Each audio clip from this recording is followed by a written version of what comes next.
All right, welcome back. We have a backup feature match to take you to. Looks like we are just in the middle of it. We're going to get down there immediately as our players are getting ready for game 2 here. Looks like we've got Murktide versus Mono Black Coffers. We are in the middle of it. Mono black, no coffers. Oh, sorry, Mono Black, no Coffers. Important distinction. Kind of similar to the deck that Mason Clark recently won a 5K with, in that the mana base has Sunken Citadel and a bunch of Field of Ruins. But this one is opting to not play the grief scam type of stuff and is instead playing a bunch of profane tutors. Mason Clark, I know that guy. Looks like we've got a One Ring on the board, drawing cards, Bowmasters. Quite a bit going on here. And then on the other side, Temur Murktide, a little bit of green for some sideboard pick your poisons. That's not that out of the ordinary these days. It also has quite a few questing druids in the seen one on the battlefield, and it's quite large. 4 counters Yeah. on it. Yeah. Questing Druid, great card. Interested to see if there's going to be an answer to this One Ring. Obviously a card that can really run away with games if left unchecked. And not a very fair card. You could say that. You could say that. Feel like these Murktide players, you're probably supposed to counter that thing. I don't know what you're doing. Well, it looks like we're going to send another Questing Druid on an adventure. Doing your damnedest to keep up with the One Ring. That doesn't last for very long, unfortunately. Sure doesn't. Does get you a land, a light bolt.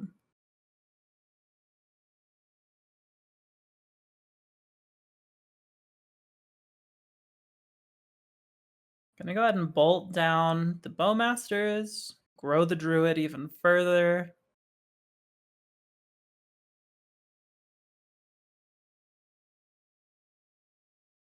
Well, I can't even attack because of that One Ring trigger. Well, it could attack. Well, yeah. Wouldn't do Technically much. legal. Technically legal. Going back over to Joe Wynn, see another One Ring in his hand. That's the great thing about rings. They are great at finding rings. Is that the great thing or the bad thing? Depends on where you're at. Yeah, I guess if you were the One Ring gamer, you're like, hey, this is kind of nice. I'm probably never going to die to my own card. That's great.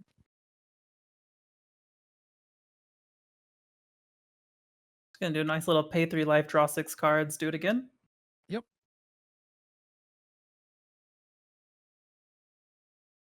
It's like we've got Shieldred, we have her Edict. Yeah, and also the problem with One Ring gamers is you have too many options, you know? So many choices. A handful of stuff. Like, who wants to deal with that? Yeah. Life's hard enough already. Simplify my choices, please. I I think at this point though, the choices all basically have to revolve around not dying. That's all you kind of care about. You have the One Ring in play. It has managed to survive a turn cycle, so it's probably going to stick around. It's probably going to stay that way.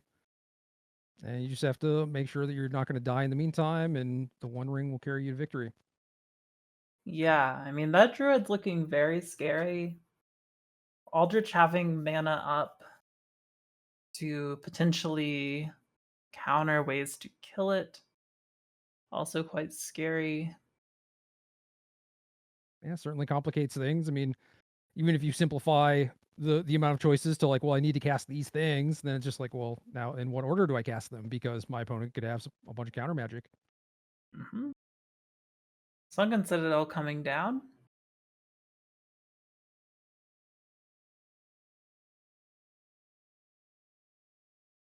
Yeah, this is a very precarious position for Joe Wynn. Yeah, my initial thought was Joe had a handful of action, but it looks like a couple of them are profane tutors, which you sort of need like immediate action here to ensure that you don't die, and Profane Tutor is not that. Tempting to cast a second One Ring.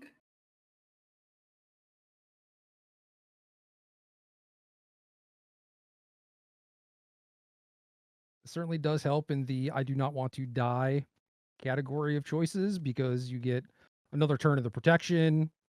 You get to get Mhm. rid of your old ring that was going to deal you some damage and still have a lot of cards too. It's not like you really need to build the ring up super high.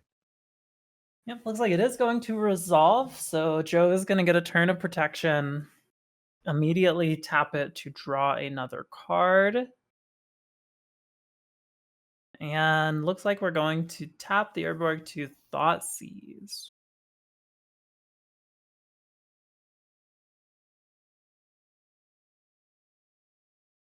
I feel like that was the card that Joe drew off the ring.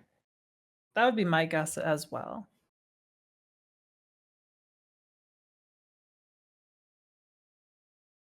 Otherwise, I feel like this one ring gets like spell pierced or something.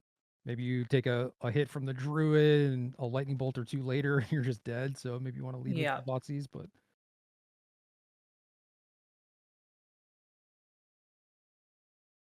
And nope. looks like that is also going to resolve.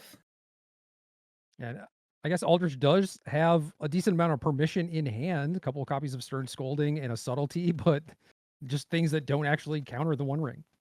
Yep. We're also seeing an expressive iteration here. Not quite sure what that fifth card is. Looks kind of green. Is that a pick your poison? It does look kind of green. Could be a pick your poison. We are going to get rid of the subtlety from hand. Yeah, so saw Joe had a shield rid, Mm-hmm. and even if you staple two Stern Scoldings together, they can't stop her. So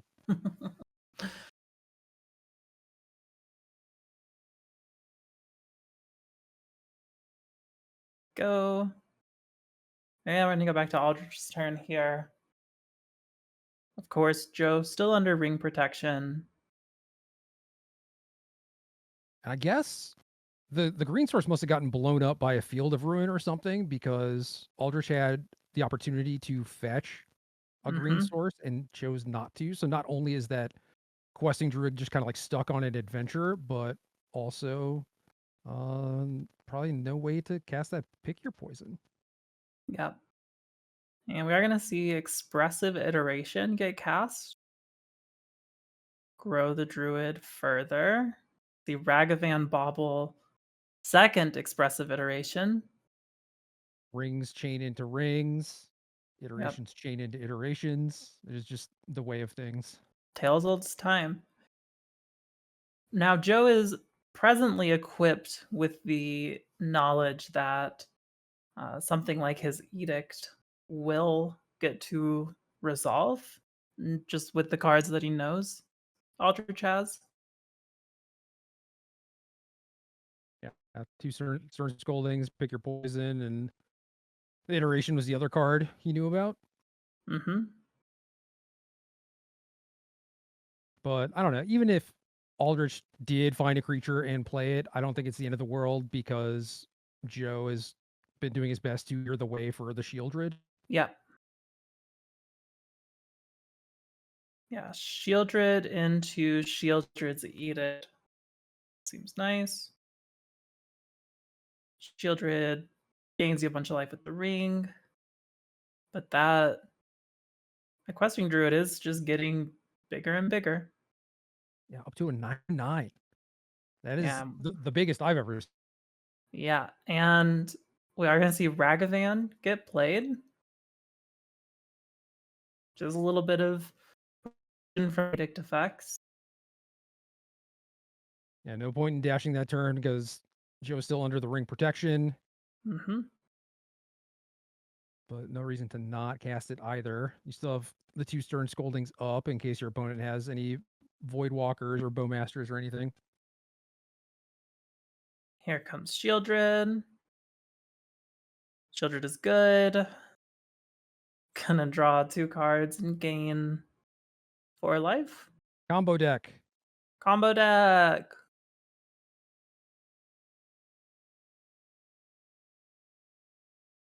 That's like Legion's End and something else. These cards are already strong enough. They don't need to help each other. It's not fair.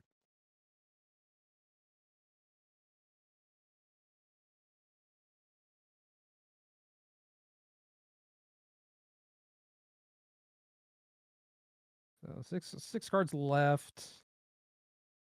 Only 3 mana left over, and I think all those cards cost 2.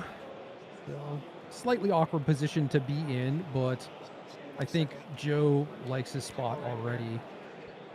Yeah, definitely. And you got Aldrich taking damage on draw step from the Shieldred. Yeah, assuming Joe gets on tap one more time, it should not be that difficult to close out the game. Yeah, absolutely. You can even, if you do get to untap, you could even like use the Legion's End first on the Ragavan to clear the way for the Edict to actually kill the Druid to make it so your Shieldred can attack. So we're putting a dress down into hand and exiling the DRC off of this EI. EI, great way to draw cards without drawing cards. Yep.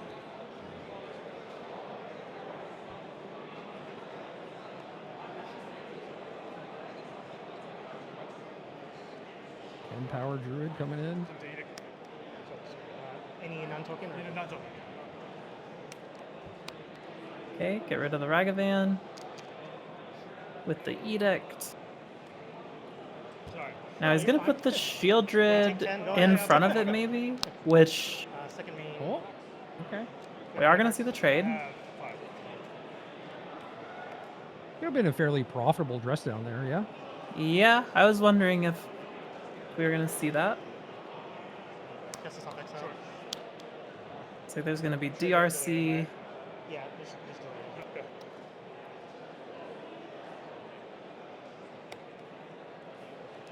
Maybe it's better because this is a clean trade, and then dress down can potentially deal with a future one.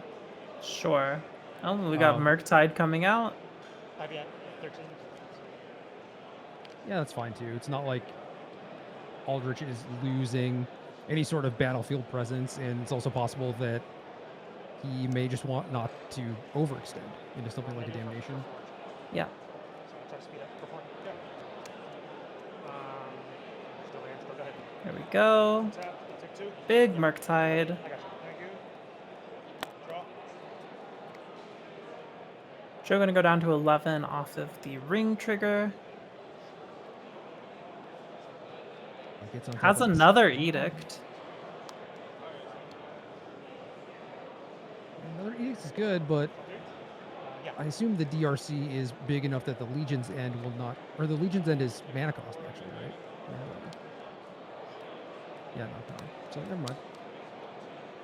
Yeah, so Legion's End gets to clear that out. Also get a little look-ski at the hand. Where you look at my hand. If you happen to have any more, it gets it too. Yeah. Exile. Exile, yeah. Press down, pick your poison. That's all it does, right? Just touch the graveyard. Yeah. Exile. You do 3 of those cards already, but now you get to see the dress down. You know the coast is clear for this. Yep. The Edict on the Murktide. And another Shieldred. Oof. Oh, look what I found. Ring's also great at finding Shieldreds. And Shieldred loves rings. That's true. Get her jewelry for her birthday. I would. Or honestly, just for any day. Any day. She deserves it all the time. Yeah, just to say how much you care about her. I care so much. Take 3. Please report the results of your match. Okay, Joe taking 3. I'm gonna draw 4. Shieldred got dealt with an Unholy Heat. Yeah, Aldrich just kind of sitting there, like, you know, opponent's tapping that ring, drawing 4 cards. Like, yeah, I got my opponent down to 8, but does that actually matter? Joe also just has a clean to dust in the graveyard too. If the game ever comes down to that. Yep. Float red. I'm on short I'll float a blue, sorry. And then we are going to start filler ruining down lands. That one, I have to search, right? Floating a red, floating a Okay, yeah, so blue. it's all fine.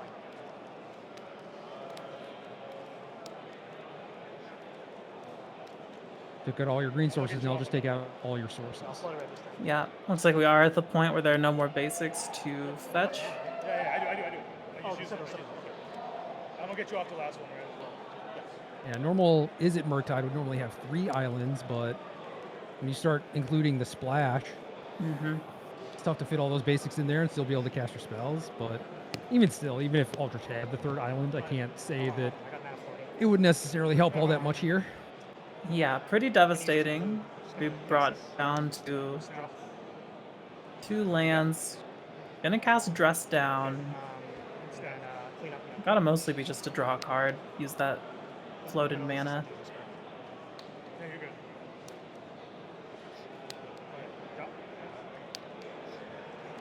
Yeah, dress down is normally a thing that works well in combination with other stuff, but when you only have 2 islands, I don't think you're ever going to be able to assemble other stuff.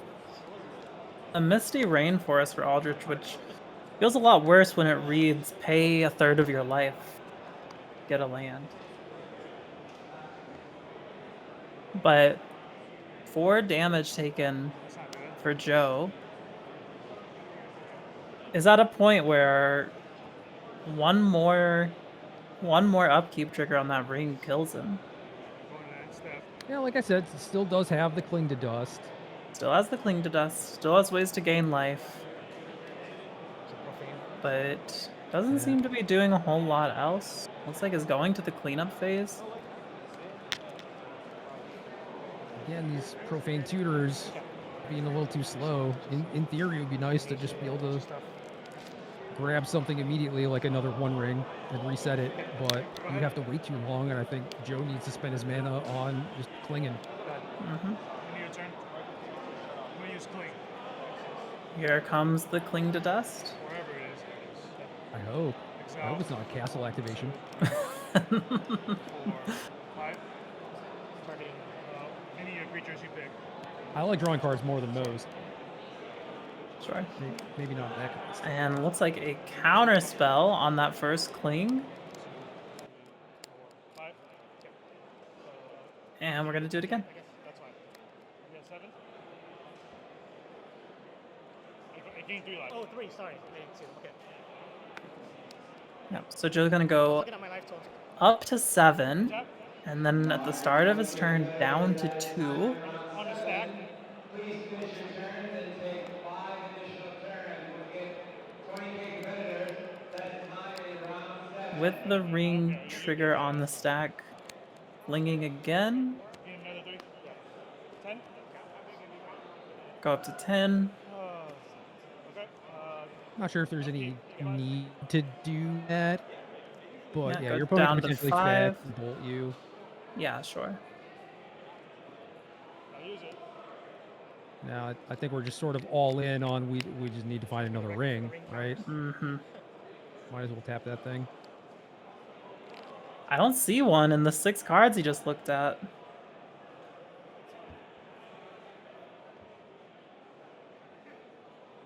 We'll still have Cling, and I guess the cleanup step to fuel Cling potentially. Sure. We're gonna get a Bowmasters. He's got more Bowmasters in hand. I wonder if he's got enough Bowmasters, that could just be the end of the game. Yeah, if there are no more fetchables, I don't think there are. Get Aldrich down to 1. Going to clean up.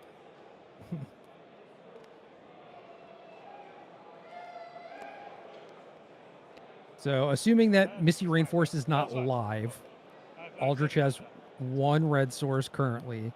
Could potentially bolt James down to 2, but then James could maybe upkeep double Cling, assuming that there's enough cards to escape and enough creatures to target. Tap. Trigger on the stack. Yeah. And that would let him live. I guess like counterspell plus bolt might do it, but Sure. There's a Ragavan. yeah, we know 3 of the cards in Aldrich's hand though. Yeah. 3 of the 4, so I don't think there's any way you can have that combination of things. Sure. Get rid of the subtlety. Cling to Dust doing work. Cling to Dust saving lives. Combat? Got me, man. Oh man, that was crazy. I'm sure I screwed up Oh, somewhere. what a tight game there at the end. Congratulations to Joe Wynn taking down the match. Oh, that Cling to Dust. Yeah, it looked like it was gonna be smooth sailing with like, Shieldred and the Ring together, but one of them had a trade with a giant questing druid. The other Mhm. one died to a top decked Unholy Heat, and then things got a little out of control. But thankfully, Cling to Dust was there, just in the graveyard the whole time, chilling. Yeah, absolutely. Uh, Jerry, I think we're ready to go into round 8 if you're ready for that. Let's do it. Final round of Magic for the day. Yeah. Yeah, let's do it. We're gonna go straight into round 8. We've got a Zoria's Mill with Scott once again. Made it all the way to 7-0 with his mill deck against Is It Surveil? Metagaming against his family member has paid off. Is It Surveil? So this is going to be a breach list. Yeah, this one is pretty funny. It's doing a lot of the Murktide stuff. And then at some point, people decide to just cut the Murktides for underworld breaches and Mhm. just try and kill people with lightning bolts. This one goes a Mhm. step further, where you play copies of enhanced surveillance to turbocharge your DRC and make it so that your breach is just like infinite every game, and then you eventually kill them with Thassa's Oracle. Very cool. Very cool indeed. Very interested to see how these decks line up against each other. Either way, both of these players have done incredibly well to get to this point of the event. We're going to see Crab come down, mill a ton of cards. But if you're Jared, how much do you really mind Yeah, getting I mean, milled a bit? you're kind of trying to do that anyway, right? You are the one Yeah. who is building towards Thassa's Oracle. So the only issue then becomes if all of your underworld breaches get milled, or if all of them Mhm. got like counterspelled or something, then it would be a problem Sure. because you're also playing into your opponent's game plan. Right. There is also only one Thassa's Oracle in the deck. So that could get milled. There's a breach getting milled. There's the Thassa's Oracle getting milled as well. Well, that's fine because you can just replay that off breach. Sure, The sure. problem would be is if Scott found an Ashiok Dreamrender to exile it. Hmm. Then it would Yeah. be lights out. Because other than the Thassa's Oracle, the deck is just trying to win with DRC, Ragavan, and Lightning Bolt, which might be kind of a tall order. Because Yeah, which Scott has a lot of ways to stop creatures. we do know that Scott runs two. Oh, there it is. That is tough. Yeah, 2 copies of this Ashiok main deck. It helps the mill plan. Also pretty good against stuff like Amulet. And in this case, you have milled your opponent's win condition. But I guess, yeah, the enhanced surveillance does have additional text on it, which is you can sacrifice it to just shuffle your graveyard into your library. Yeah, very clutch right now. And quite a annoying card for Scott to have to deal with. Yeah, it's sort of funny. Like that is definitely trinket text that you don't really think of it coming up all that often. But it's certainly very useful here. And just useful against mill in Extremely general. relevant.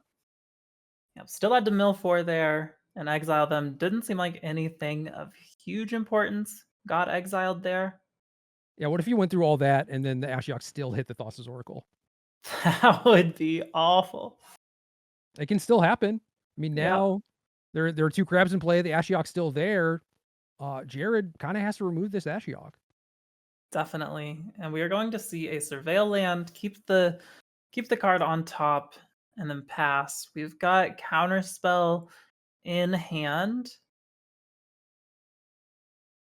As well as Ragavan that's not really doing much against these crabs here.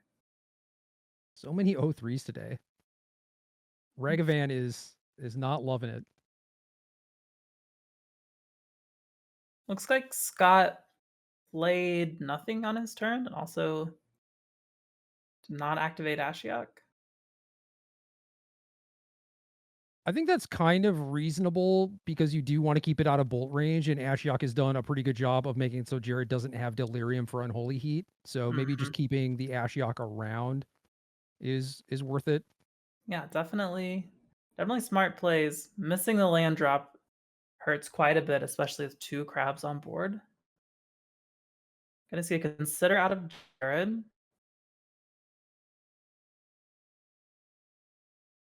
Decides to draw the card. I think it was a breach.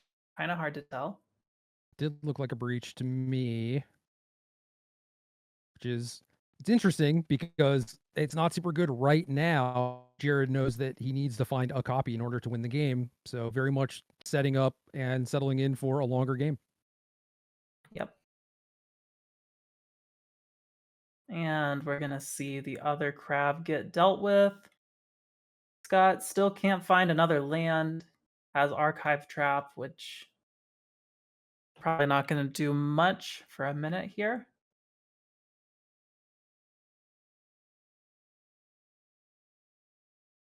Let's get another consider from Jared. Has a couple fetch lands on board. Not gonna do a lot with that Ashiok in play. And Scott finally finding that land number 4, though it does come in tapped. Lets him surveil off the top. Hopefully helps him find land 5 and stuff, but now it's a little awkward with the crabs being dead. Yep. I think land 4 was the important one for the One Ring. Ooh, and he left the card on top, and Dash Ragavan is gonna get to see it. It is another Ashiok. Does Jared want an Ashiok of his own? Yeah, I think the answer is no, but it's always very tempting. You don't often get the Ragavan value. Yeah, very tempting, but holding other interaction. Scott is gonna find land number 5 and pass it back to Jared.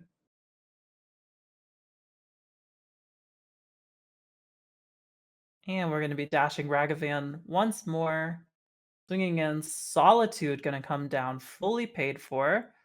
We do know Jared has a counterspell in hand, which is going to come out. Get rid of that Solitude. Another one gets evoked by Scott, and that one's going to connect. That's going to exile the Ragavan, deal with it permanently. It's interesting whether or not that Solitude was actually worth fighting over. I'm not sure. I mean, this is somewhat like caster vision, right? It's like I can see Scott's hand full of copies of the One Ring and stuff. Yep. But is that actually the most threatening thing? Like, if you're Jared, do you think that you're actually going to win the game via Ragavan? Didn't seem super likely. Yeah, tough to say. Tough to say.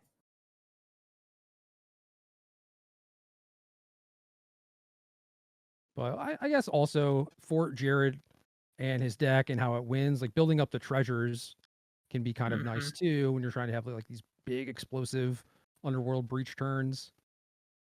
Yeah, absolutely. And we're going to see Expressive Iteration come out for Jared. Taking a look at a few cards we can't quite see. It looks like an Unholy Heat. Getting exiled. Gonna shock in a Steam Vents.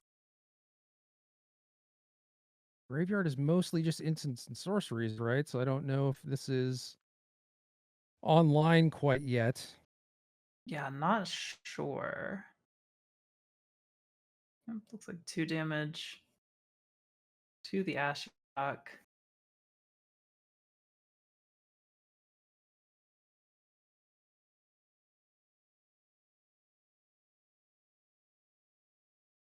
Followed by 3 damage to the Ashiok. So now those fetch lands are back online. Jared probably feeling pretty comfy with a bunch of mana, Underworld Breach in hand, but Scott's untapping with the One Ring. So we'll see what this leads to. Yep, and Gonna play a land, mill some cards, and Scott still does have the archive trap, so Jared does go to fetch those lands. We know that's coming out. Yeah, I think he's pretty happy to get milled at this point, though. Like, I Sure. can imagine he knows Scott's deck list all that well, but that's both copies of Ashiok that are gone, and that's the only real graveyard interaction that I see. So now you getting milled just helps. Yep, Scott gonna activate the ring to draw 2 cards.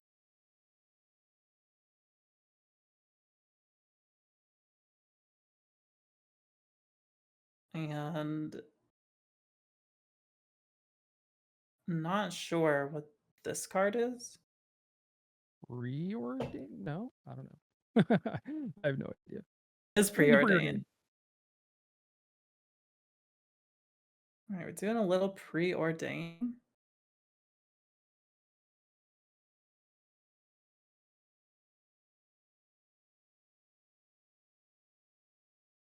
Think there was maybe some confusion about what was happening there. So the surveil land got played and milled Jared via the crab, and then I Right. think either an extra land got played, or when Scott went to tap it, Jared thought that a land was getting played. Yeah, it might have been that he thought the preordain was a land, Oh yeah, it could have been that too. which is fair. I Yeah, mean, that's it's completely fair. this is a hard to identify. I mean, we didn't know what it was till it got zoomed in on.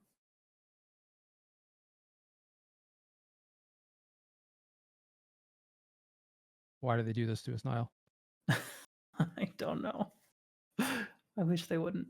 All right, we are going to activate these fetch lands, get some tapped lands. One of them is going to be the surveil land.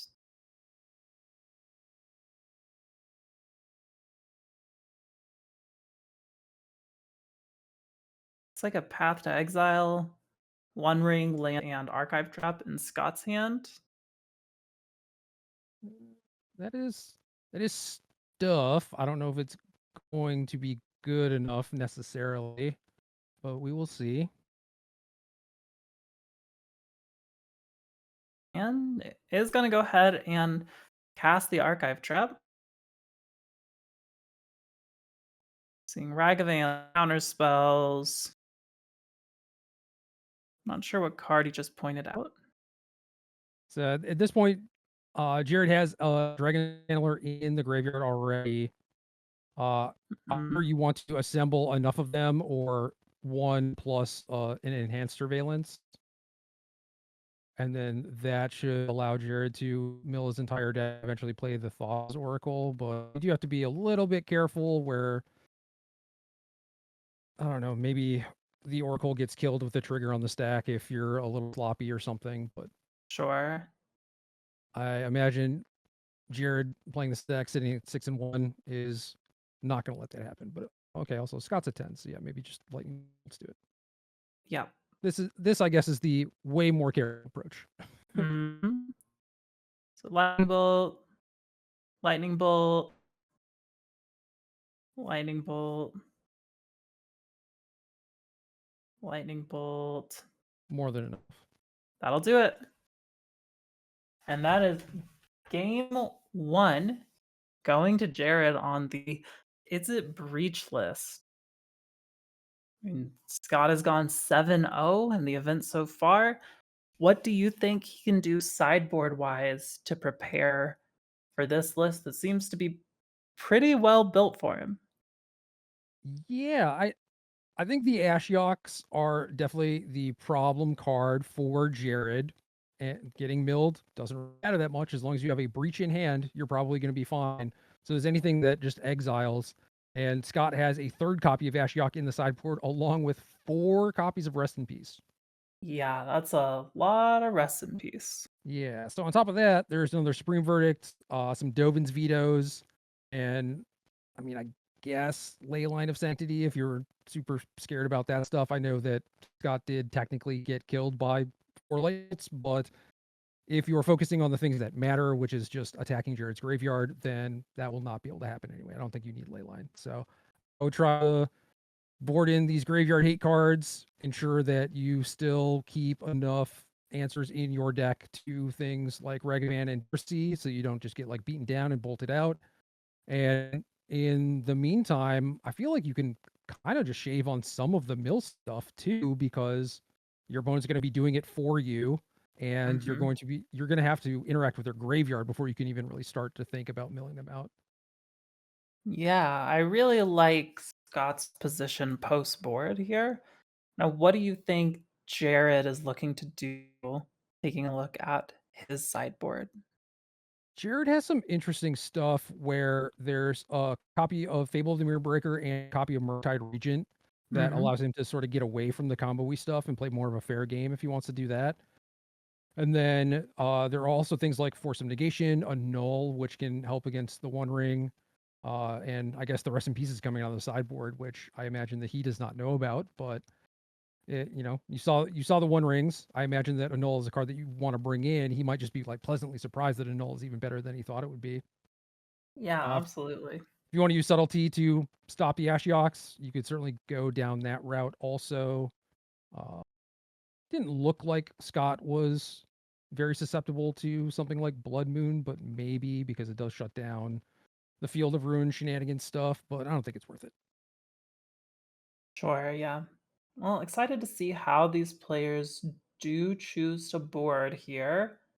And they're going to bring in. So we got a little bit of a glance of Scott's sideboard there. Looks like he did board out Jace and some crabs. So I think you might have hit the nail on the head on taking out some of the mill plan. Yeah, and the last card he cut was another archive trap too. Yeah. Yeah, it looks like Scott wanted to bring in the Dovin's Vetoes, the Ashiok, and all the Dovin's Vetoes. And I guess that's another good one where if you just counter every Underworld Breach that your opponent casts, then that works too. Yeah, absolutely. Well, very excited to see this game too. Once these players get done shuffling, getting their decks ready here. And it's certainly an interesting dynamic in the matchup where one person is trying to mill themselves, the other person is trying to mill them as their win condition. And then the game becomes about like whether or not I can exile your graveyard while also milling you out and hopefully not dying to your other stuff. It's definitely a different axis than most matchups we see, but Modern is kind of weird like that. True. Yeah, I mean, again, both players have done great just to get to this point. We've seen in the last match we saw Scott in, felt very favorable. He felt extremely well positioned in that match, and who knows, maybe he ran into a lot of situations like that on the way here, but this definitely seems like one where the positioning is much more precarious than what we saw before. For sure, but it seems like he's ready for it. Absolutely. 4 Rest in Peace is not something you see in every sideboard, but No. Scott is ready. Looking at the spread of matchups that he's played against, he played against another creativity deck last round. We saw that already looked like a favorable matchup, and then he's also played against stuff like Mono White Martyr and Azorius Control, just do nothing decks. Yep. Yep. And it looks like I think he's got a crab and a Rest in Peace in his opening hand, which is pretty nice. What else could you possibly want? Yep, gonna go ahead and fetch. It's funny, so it's like I look back at like everything I went through. Into, I believe that is the Blue-White Surveil land. Yep. Domain Rhinos. Not a hollow. I know that much. It's not a hollow fountain. Process of elimination is what we have to work with these days. It's not a preordain either. No. Well, it could be, I guess, in theory. It's a little bit of everything.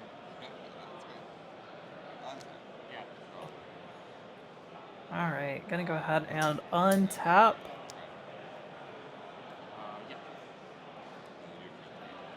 Cast the crab. Mill some cards. There's a breach milled. That's 1 down. And a consider. I'm gonna go ahead and put a land into the yard with the Conser. In first place with I 7 said Jared wins, has a breach in Temur hand. Murktide. In second place with 6 wins, Jacob Hawkinson. In third place, also with 6 wins, Anthony Pham. And we're gonna go ahead and fetch at the end of Jared's turn, mill some more cards. In fifth place with 6 wins, Oliver Fly.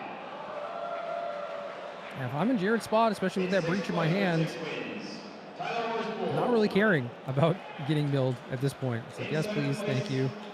Yeah, not too displeased for sure. But we will see how Jared feels once Rest in Peace hits the stack. Maybe things will change then. Yeah. Players for the Battle Hardened, if you made the top 8, We've got another crab. command zone for a photo.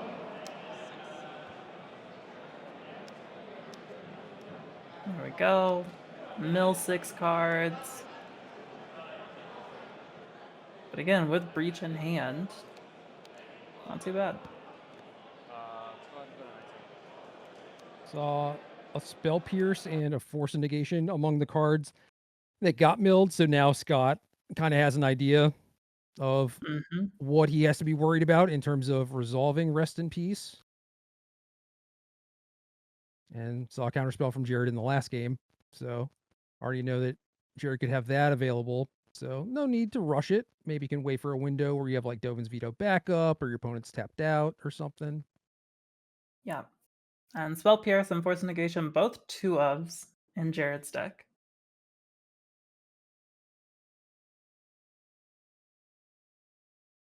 Going to go ahead, play land, play Bauble.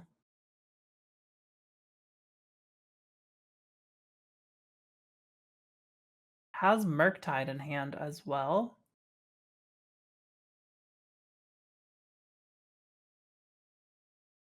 Another Bauble, this time taking a look at the top of Scott's deck.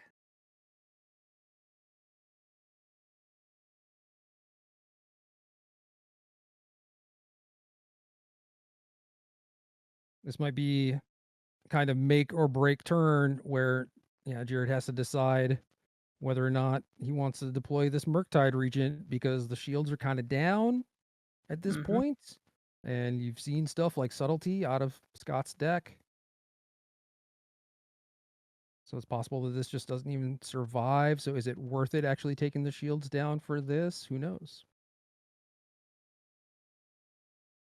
Yeah, hard to say, but definitely if you're Scott, you're pretty happy to see it. Makes you feel a little safer about this Rest in Peace.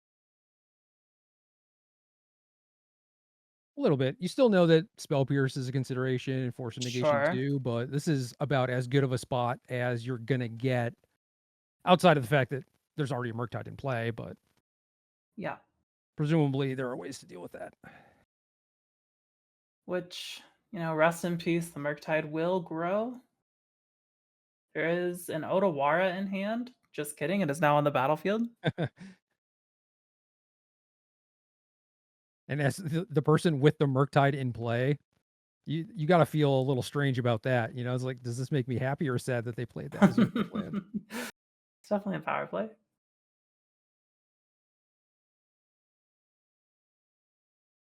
It's like at least one instant put into the yard there. And Rest in Peace on the stack. It looks like it is going to resolve. Jared just counting the instants and sorceries. 1, 2. How big is my dragon? 3, 4, 5. Honestly, not as many as I thought. Not as many as I thought either. That's a lot of cards, but Jared does have a bunch of like baubles and surveillances and breaches and whatnot, a bunch of non-instant and sorcery stuff. So Yeah, looks like it's gonna go ahead and fetch and take a surveil. yeah, see if Maybe you get hoping another to one. just get one more.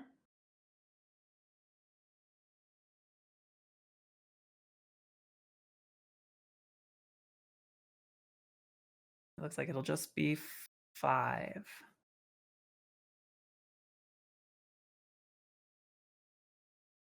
So if you're in Scott's seat, you don't know if that's good or bad for you. Like if this is resolving, if that means that it's because your opponent doesn't have an answer, or it's because they want it to resolve. Right. So Scott, I think, is still sitting with the path to exile, and Mhm. now just has to wait and see if that's actually good or not. Gonna go ahead and As take a little preordain. It has a solitude too, so I guess finding any other white card here means that almost certainly this Murktide is going to die.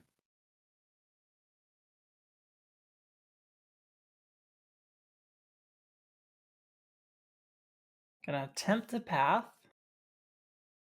A path is good.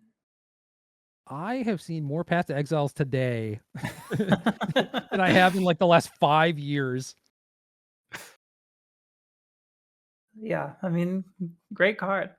I mean, it's looked really good.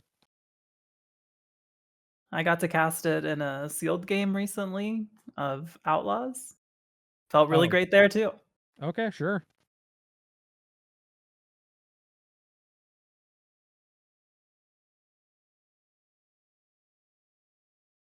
We're gonna play a tapped land for Jared here. And then here we go, big finish. 1/1 Dragon's Rage Channeler. 1/1 DRC. Dovin's Veto is the draw for Scott. That might be the check mark. Yeah. So we're going to go ahead and blow up one of these lands.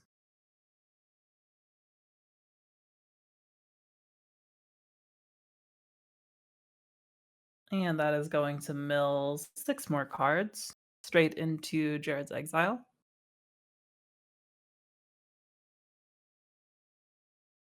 There's a breach. Nothing else too important.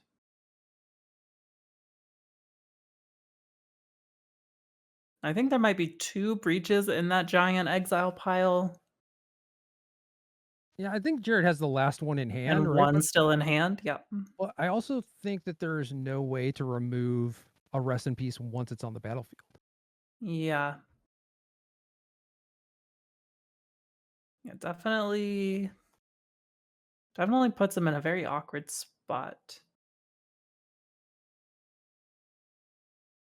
I mean, does have an Otawara. Oh, to piece. I was about to say, I did lie. Yeah, there is the one Otawara, but second rest in peace might cover that.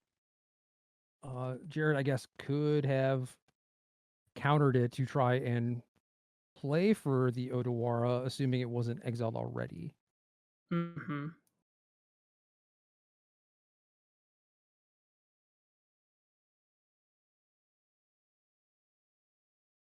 Gonna cast out a subtlety. Just gonna get eaten by a solitude.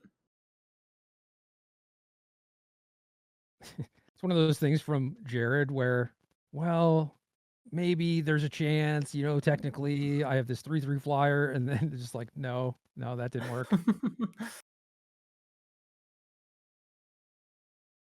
Oh, my opponent's only got 2 cards. It's possible.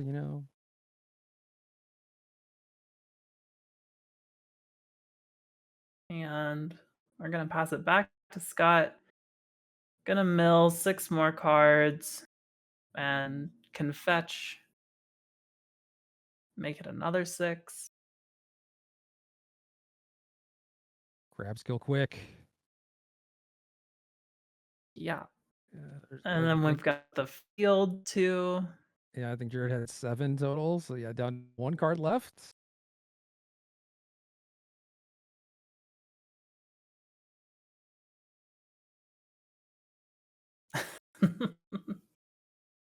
Presents his 1 card deck. Would you like to cut? And that is going to be game. Congratulations to Scott taking us to a game 3. Seems like that post board really made a huge difference. Massive. And Scott played it incredibly well too. Waited, on casting the Rest in Peace, didn't want to expose it. And then I don't know, also just did, I think, the very smart thing of siding out some of the mill stuff to make space for a lot of these things and making sure to keep in enough things that could deal with the creatures, because once you shut down the graveyard, that's probably the only other way you're going to lose. And it definitely mattered that he had enough answers to things like the Murktide Regent and even like the subtlety that came down towards the end there. Well, if Jared wasn't bringing in the annuls before, They're coming now. I think there's a good chance they're coming in now. Yeah, I don't think I saw them when I don't think I did either. And we saw his whole deck. Yep, Well, we saw his whole deck minus one card. true. I don't think there are any super weird art versions out there of a null, but I could be wrong. I'll look it up. Null. Nothing super weird. No. Got a few printings, but I don't think I saw any of them. Could definitely be wrong though.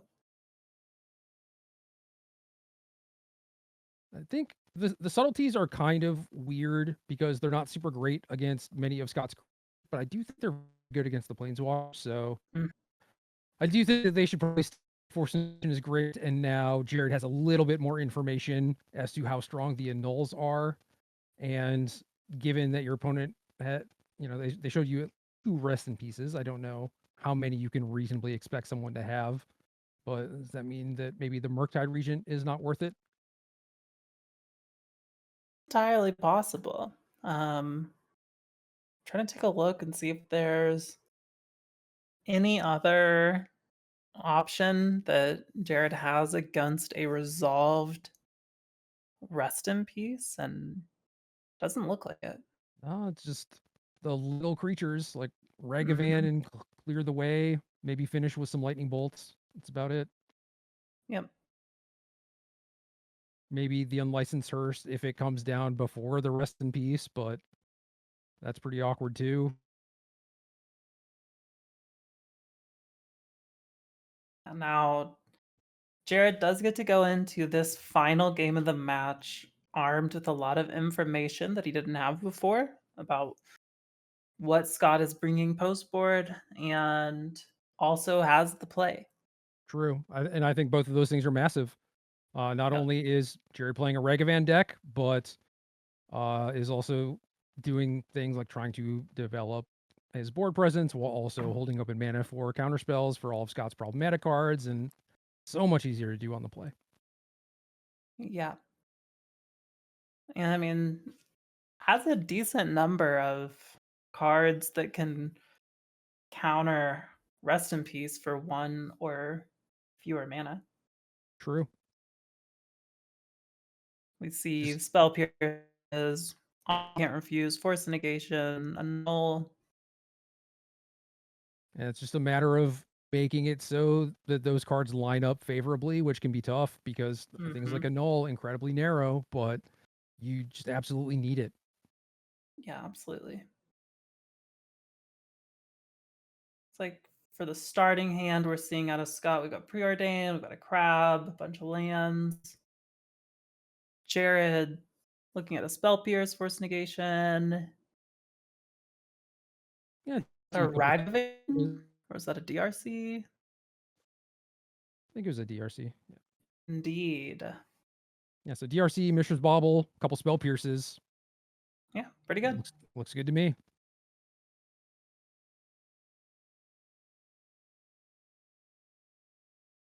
It's one of those hands where it's just like, obviously I'm keeping. I'm super happy with it, but is it very possible that you lose? Sure is. Mishra's Bauble. I'm gonna go ahead and Surveil. Keeps it on top. Takes a look at the top of Scott's deck. Passes the turn, draws his card. And Scott just playing a Surveil land.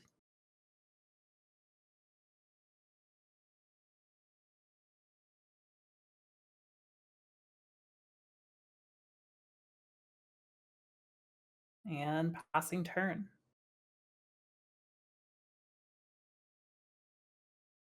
Looks like Enhanced Surveillance in Jared's hand. I don't know if that was already there, if that was his draw for the turn. Yeah, it's interesting. I was thinking about the DRC bobble thing and how Jared kept the card on top, and I was wondering what kind of card would it have to be for you to want to keep it? Like it would have to be so good, right? Because you own things in the graveyard for the DRC, Mm-hmm. and maybe surveillance was it. Yep. But playing very patiently, does not want to get blown out by a turn 2 rest in peace. Yeah, I don't think you can afford to. Absolutely not.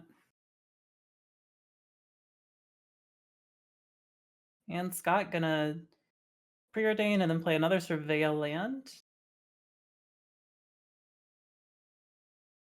And Jared gonna go ahead and fetch at the end of his turn there.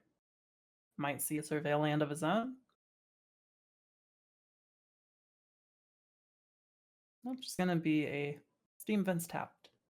Yeah, it might be worth saving the second surveil land till you have the surveillance in play.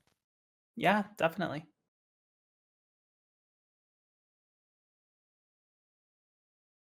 I would be tempted though if didn't Oh, I have would land 3 absolutely be yet. tempted. Back over to Jared's turn. Spy Bluff Canal into Enhanced Surveillance, keeping 1 mana open. We know he's got the Spell Pierce. Looks like missing a surveil there, but Yep. was just happy enough to have land 3 and surveillance and spell pierce still open, I think. Yep.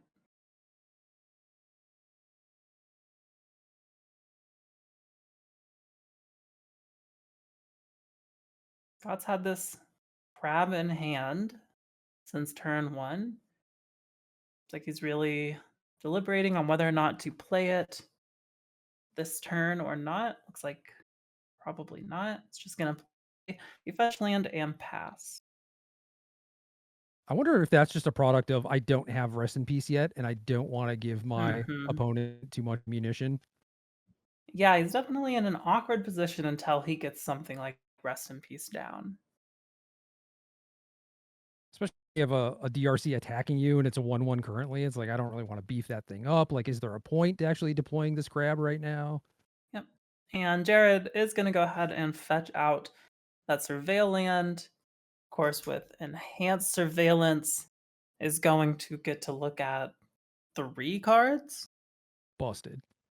So good. Completely busted interaction.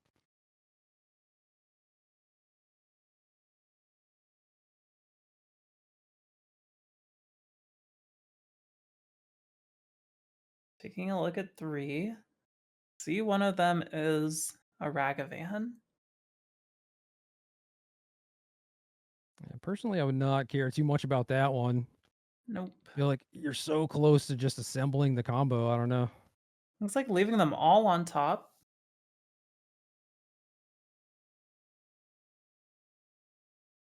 Wonder if there's any part of him leaving cards on top that doesn't mind getting milled. I don't know. It's interesting.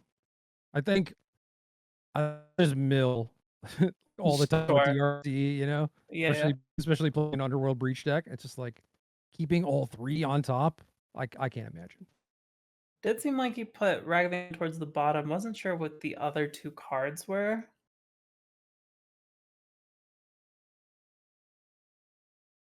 There is one thing I know for sure, and that is that Jared has a plan. Yep, absolutely. And Scott's going to go ahead and fetch out a land at the end of his turn.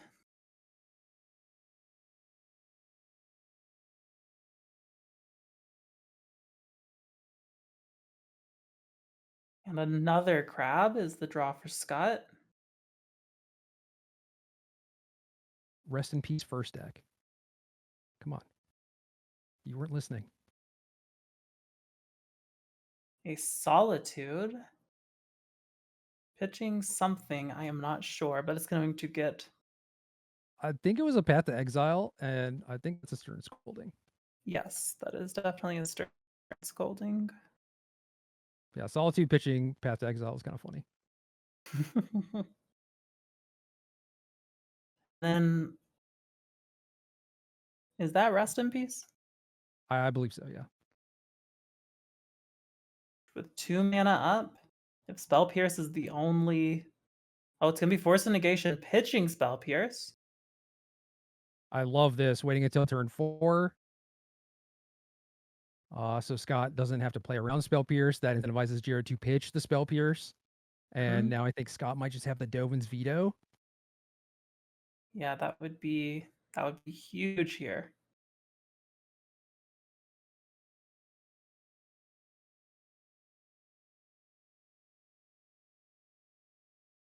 Hey, that gets countered.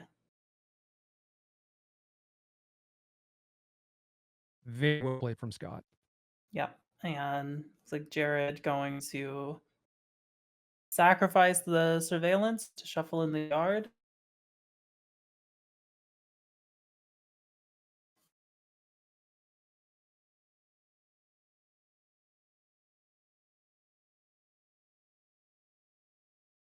I don't know if that's yes, actually good or not. Sure. Would you prefer to maybe keep the surveillance in play and just be able to dig for the stuff you need? I mean, maybe it doesn't matter, but Go to play an Ashiok. It's going to get Spell Pierce. Going to surveil a land into exile. And I mean, right now it's just 1/1 DRC beats. yep.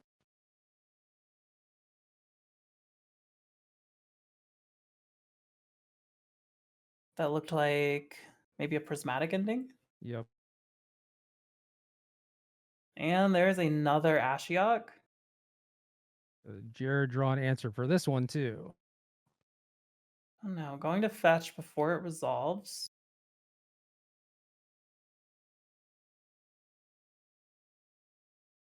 What is 5 mana? Not sure what the 5 is there for. Oh, it could just be it is resolving. I'm just gonna fetch so I make sure I have my land. Yeah.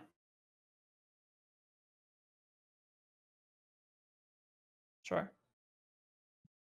Exiled a few cards. I think one of them might have been Otawara. Kind of hard to tell.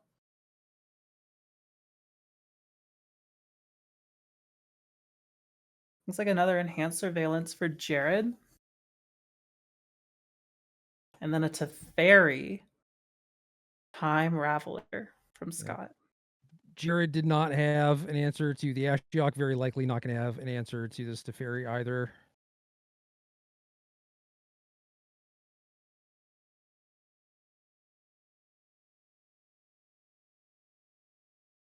Tough to imagine how Jared gets out of this. It is tough. We already established that Rest in Peace, once on the battlefield, very hard to deal with. And Holy Heat get into the Teferi. Solitude is the draw for Scott. Even if this Rest in Peace did magically get dealt with, Jared would need a ton of resources probably to, I don't know, like fill his graveyard and manage to kill in the same turn before the Rest in Peace came back down. And now Scott just has a second Rest in Peace anyway. Yeah, I think his plan just has to be something like, get the creatures out and just beat Scott down, which is not an easy game plan when Scott has things in his deck like Solitude. Yeah, and the 1/1 DRC did its best. Got Scott down to Sure 14, did. but that's about all you can really expect. I mean, there's nothing really in Jared's deck outside of maybe Ragavan that does a whole lot once Rest in Peace is on the battlefield. And honestly, that's kind of reasonable because there aren't a whole lot of Rest in Peace type things in the format. So ideally, it's not something you have to go up against all that often, but it may be worth considering just playing something that's like a random big creature to be able to brawl in these sort of situations. Sure. And 2 crabs plus a fetch land means 12 cards milled for Jared. And Jared's then probably Jared's probably thinking, where did these crabs come from? They've just been there the whole time. Patiently waiting. looking a lot better than the DRC and the one drop wars at the Absolutely. moment. And speaking of, another 1-1 siege the party. We're gonna Unholy Heat the Ashiok, get a Surveil 3 off the top.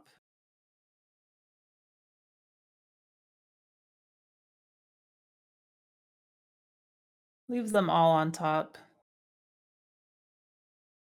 Seems fairly reasonable in a world where you getting milled to death is very real. Yeah, your opponent has 2 crabs. I think you're pretty happy if your opponent does not make a land drop. So Yeah, one ring resolving, pretty terrible for Jared.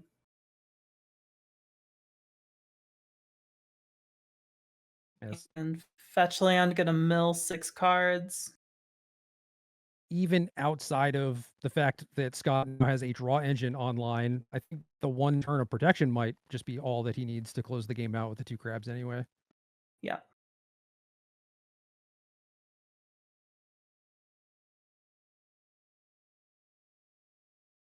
think it was like 7 or 8 cards left in Jared's deck. I think a couple Ragavans milled there.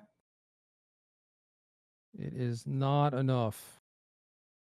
All right, and that is going to be GG's from Jared Scott going 8-0 in this event. Very impressive, very strong showing from this Azorius mill list. Yeah, kind of showing why too. I think he just navigated those post board games so spectacularly. Like it was just flawless. Knew exactly what he needed to do and executed it. It was great. Yeah, absolutely. I mean, really, really put on display why he has been able to get this far in the event. I mean, we watched that first game where it felt like Scott just didn't have a prayer in the match, and then post board just flipped it completely toward Jared. Felt like he was on the back foot the entire time. Yeah, and you look at the sideboard, and it's like 4 resties. That's so weird, but it is exactly what allowed him to win those post board games. Yeah, very impressive. Congratulations to Scott. Incredible showing today. 8-0, not easy to achieve whatsoever. But that is all the magic that we are bringing today. Jerry, it has been great to be in the booth with you. Any final thoughts? No, this was awesome. Can't wait to come back tomorrow, see if Scott can keep it up. I just looked at his game record too, and 16-2 in games on the day. Incredible. Oh, that is crazy. All right, well, congratulations, Scott. We're gonna throw it back to Honorog. Catch us tomorrow. We'll be back in the booth bringing you more magic.